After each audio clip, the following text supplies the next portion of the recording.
ವಯಸ್ಸು 20ರಿಂದ 50 ವರ್ಷಕ್ಕಿಂತ ಮೇಲ್ಪಟ್ಟ ವಯಸ್ಕರಿಗೆ ಕೆಲವೊಂದು ಕಿವಿಮಾತುಗಳು.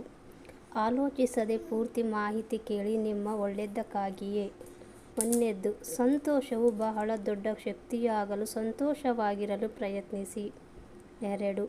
ಕೋಪ, ದ್ವೇಷ, ಕ್ರೋಧ, ಅಹಂಕಾರ, ದುಷ್ಟಾಟಗಳನ್ನು ಬಿಟ್ಟುಬಿಡಿ.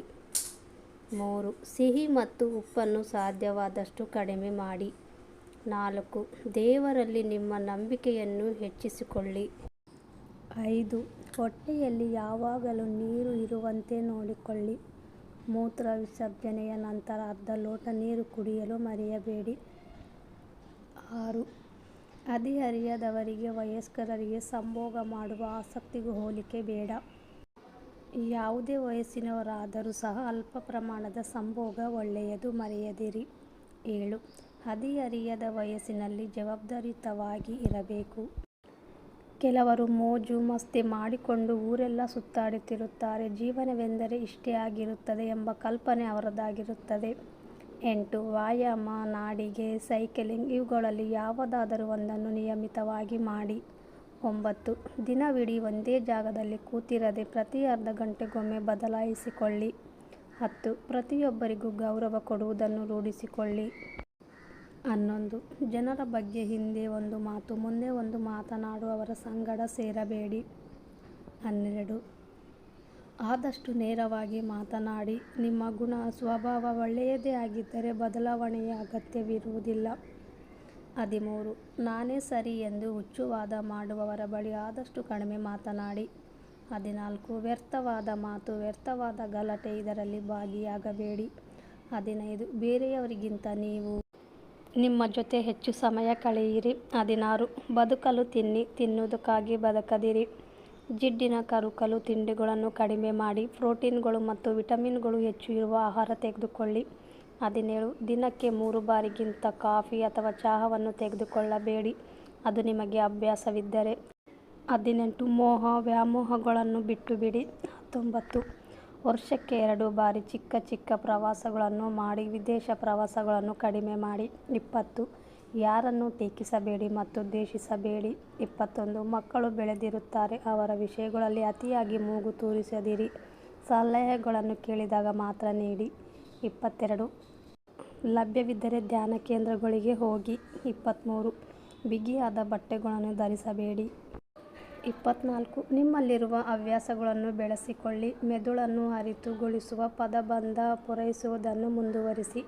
25. ನಿಮ್ಮ ಆಯ್ಕೆ ಪುಸ್ತಕಗಳನ್ನು ಓದಿ. 26. ಬೆಂಬಲವಿಲ್ಲದೆ ಮೆಟ್ಟಿಲುಗಳನ್ನು ಹತ್ತಿ ಇಳಿಯಬೇಡಿ, ಎಸ್ಕಲೇಟರ್ಗಳನ್ನು ಬಳಸಬೇಡಿ. 27. ನಿಯಮಿತವಾಗಿ ಆರೋಗ್ಯ ತಪಾಸಣೆ ಮಾಡಿಸಿ ಮತ್ತು ವೈದ್ಯರ ಸಲಹೆಯನ್ನು ಅನುಸರಿಸಿ. 28. ಹಳೆಯ ನೆನಪುಗಳನ್ನು ನೆನಪಿಸಿಕೊಳ್ಳಿ ಮತ್ತು ಅವುಗಳನ್ನು ನಿಮ್ಮ ಸ್ನೇಹಿತರೊಂದಿಗೆ ಹಂಚಿಕೊಳ್ಳಿ. 29. ಮುಖ್ಯವಾಗಿ ಯಾವಾಗಲೂ ಸಕಾರಾತ್ಮಕವಾಗಿ ಮನೋಭಾವವನ್ನು ಇಟ್ಟುಕೊಳ್ಳಿ. 30. ಶೌಚಕ್ಕೆ ಕುಳಿತಾಗ ಹೆಚ್ಚು ಉಗುಳುವುದಾಗಲಿ ಹೆಚ್ಚು ಉಸಿರು ತಡೆಯುವುದಾಗಲಿ ಒಳ್ಳೆಯದಲ್ಲ. 31. ಶೌಚಕ್ಕೆ ಹೋಗಿ ಬಂದ ಕೂಡಲೇ ನೀರು, ಚಹಾ, ಕಾಫಿ, ತಿಂಡಿ, ಊಟ ಸೇವಿಸುವುದು ಒಳ್ಳೆಯದಲ್ಲ. 32. ದೇಹದ ಪೋಷಣೆ, ಬೆಳವಣಿಗೆಗೆ ಆಹಾರ ಅವಶ್ಯ.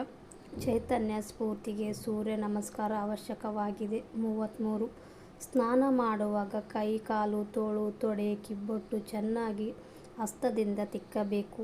34. ಶರೀರ ಸ್ವಚ್ಛತೆ, ಕಾಂತಿ ಮತ್ತು ಆರೋಗ್ಯಕ್ಕೆ ಕಡಲೆ ಹಿಟ್ಟು, ಸೀಗೆಕಾಯಿ ಪುಡಿ ಸ್ನಾನದಲ್ಲಿ ಉಪಯೋಗಿಸಬೇಕು. ವಾರಕ್ಕೊಮ್ಮೆ ಎಣ್ಣೆ ಸ್ನಾನ ಮಾಡುವುದು ಒಳ್ಳೆಯದು.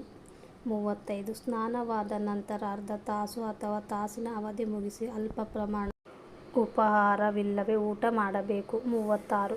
ಚೆನ್ನಾಗಿ ಹಸಿಯದೆ ಊಟ ಮಾಡಬಾರದು, ಹಸಿದಾಗ ಹೆಚ್ಚು ವೇಳೆ ತಡೆಯಬಾರದು. 37. ಊಟ ಮಾಡುವಾಗ ಮನಸ್ಸು ಪ್ರಸನ್ನವಾಗಿರಲಿ, ಆನಂದ ಸಂತೃಪ್ತಿಯಿಂದ ಆಹಾರವನ್ನು ಪ್ರಸಾದವೆಂದು ಸ್ವೀಕರಿಸಬೇಕು.